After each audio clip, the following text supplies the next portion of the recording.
Nandito ako ngayon sa Malvin Jones. Ito nga pala guys, ang ganda ng garden na to. Parang ang sarap i-garden to sa sarili mong bahay Kaya lang wala akong bahay. Ganda ng garden Ganda ng mga yung arrangement niya, ganda.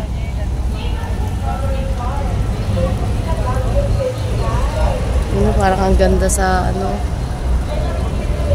parang ang ganda ipagawa sa sarili mong bahay Tapos may payong. Tapos may mga upuan sa ilalim. Tapos eto, parang nakaka-relax to sa garden. Ganda. Ganda niya guys.